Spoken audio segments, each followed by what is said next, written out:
యలవర్తి శ్రీనివాసరావు గారి ఆస్తి ఆయన ఆయన పావుల వాటాదారుడు ఇక్కడ. అలాగే మిగతా 50% వాటాదారులు కూడా వచ్చి నాతో కలిసి మాట్లాడారు ఇంతకుముందు. ఇది అనవసరమైన ఆక్రమణలో ఉంది అది అని గట్టిగా. ఈరోజు వచ్చి యలవర్తి గారు ఆయనకు కావాల్సి ఆయన ఆస్తిలోకి ఆయన వచ్చి ఆయన టేక్ ఓవర్ చేసుకున్నారు. ఇప్పుడు దాకా ఆయన తెలుగుదేశం మీకు అందరికీ తెలిసిందే, తెలుగుదేశం సపోర్ట్ ఆయన సపోర్టరే కాకుండా ఆయన అత్యంత ముఖ్య నాయకులు ఇక్కడ. ఓకే, సో ఆయన పైగా మా అందరికీ చాలా మంచి మిత్రులు. సో ఆయన ఆస్తి ఆయన ఫస్ట్ రోజు వచ్చే టైంలో నన్ను కూడా ఇక్కడికి రమ్మంటం జరిగింది.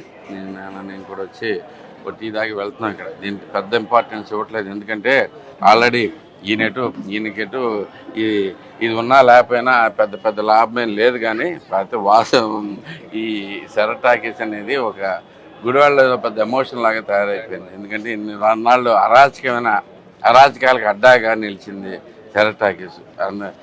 ఏదో శరటాకీస్లోకి రావటం అంటే జనాలందరూ ఒక రేంజ్లో భయపడే స్థితిలో ఉన్నారు. సెటిల్మెంట్లు అన్నీ ఇక్కడ జరుగుతూ ఉండేవి దాంట్లో.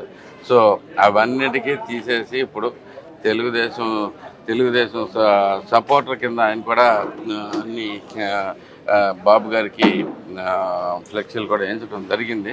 సో ఇప్పుడు దీనికి ఇంపార్టెన్స్ అంటే ఒకటే సింపుల్ ఇంపార్టెన్స్ ఏంటంటే ఇదంతా కొంచెం ఇక నుంచి గతంలో జరిగిన అరాచకాలకి అడ్డాగా ఉంది. కాబట్టి ఇక నుంచి దీని పేరు మార్పు వచ్చి ఈ గుడివాడ మెయిన్ నడిబొడ్డులో మంచికి మరో పేరు కింద తయారవుద్దని చెప్పేసి ఆశిస్తూ ఉన్నాను. దానికి పూర్తిగా యలవర్తి గారి మీద నమ్మకం ఉంది. ఆయన గట్టిగా ప్రజల మనిషి, ఏదైనా కానీ నలుగురు మంచి చేసే వ్యక్తే కాబట్టి ఆయన ఇక్కడంతా మంచి పనులే జరుగుతాయని ఆశిస్తూ ఉన్నాను. ఇదే కాకుండా మనకు అందరికీ తెలిసిందే, ఇది ఒక పెద్ద మనిషి ఆస్తి. ముందు దాంట్లోంచి ఆయనకి పెద్దగా లాభం లేక ఆయన పర్లేదని కూర్చున్నారు. కానీ ఎంతోమంది నిరుపేదలు, చిన్న చిన్న ఉద్యోగస్తులు, ఇలాగే ఎంతోమంది ఆస్తులు ఇక్కడ ఆక్రమణకు గురైనాయి. అది తెలుస్తూ ఉన్నాయి. ఒక్కొక్క దాన్ని బయటికి తీస్తూ ఉన్నాం. ఇప్పుడు ఎవరైనా కానీ ఇప్పటికి కొన్ని ఆల్రెడీ తీసుకుని వచ్చాం. మొన్న 9 ఎకరాలు రిలీజ్ చేయడం జరిగింది. గవర్నమెంట్ రాగానే ప్రజల ఆస్తి ప్రజలకు పంచడం జరిగింది. ఇలాంటి ప్రాబ్లమ్స్ ఉన్న ఎవరైనా కానీ ఇంక భయపడాల్సింది లేదు. మీరు ముందుకు రండి, మీకు అందరికీ సరిగ్గా న్యాయం జరిగేట్టు చూస్తాం. తప్పకుండా తెలుగుదేశం పార్టీ ప్రజల తరఫున పనిచేస్తుంది. దానికోసమే కట్టుబడి ఉన్నాం. మేమేమి ఒక్క రూపాయి కూడా ఆశించే వ్యక్తులం కాదు. మాకెవరికి అవసరం లేదు. ఎవరు చూసుకున్నా కానీ రావెంకటేశ్వరరావు అపర కుబేరుడు. అలాగే మనకున్న నాయకులు ఎవరు చూసుకున్నా కానీ యలవర్తి గారు పూర్తిగా అసలు అంటే శరటాకి దాంట్లో పాల వాట ఉంటేనే ఆయన పడుచుకోకుండా తిరిగాడు ఇప్పుడు దాకా. అలాగే నాకు ఇక్కడ ఏమో ఆశ లేవు, అదేం లేదు. మేము ఏమి ఆశించకుండా జనాలకి రావాల్సింది ఏదైనా కానీ పూర్తిగా చేసి పెడతామని చెప్పి మీకు మాటిస్తూ ఉన్నాం. మీ ఆస్తులు మీరు స్వాధీనం చేసుకోవడానికి ఇదే మంచి అవకాశం. మీకు జరిగిన అన్యాయాలన్నిటి మీద పోరాటాలు మీరు చేయడానికి భయపడ్డా కానీ ఒకే ఒక్క రోజు మా దగ్గరికి వచ్చి కలవండి. తప్పకుండా మీ ఆస్తులన్నీ మీకు చెందేట్టు చేస్తామని చెప్పేసి మాటిస్తూ ఉన్నాం. జనసేన పార్టీ వారు కూడా మాతో పూర్తిగా సహకరిస్తున్నారు. శ్రీకాంత్ ఎప్పుడు మా తమ్ముడు ఏ రోజైనా కానీ అన్యాయం జరిగిందంటే ఆ పోరాటానికి రెడీగా ఉంటాడు కంకణం కట్టుకుని. సో మేమంతా కూడా రెడీగా ఉన్నాం. ఈసారి గుడివాడిని ప్రజల గుడివాడి కింద మార్చుకుందాం. ఇప్పుడు దాకా జరిగిన అరాచకాలన్నింటినీ రూపుమాపుదామని చెప్పి నేను తెలియజేస్తూ సెలవు తీసుకుంటాను.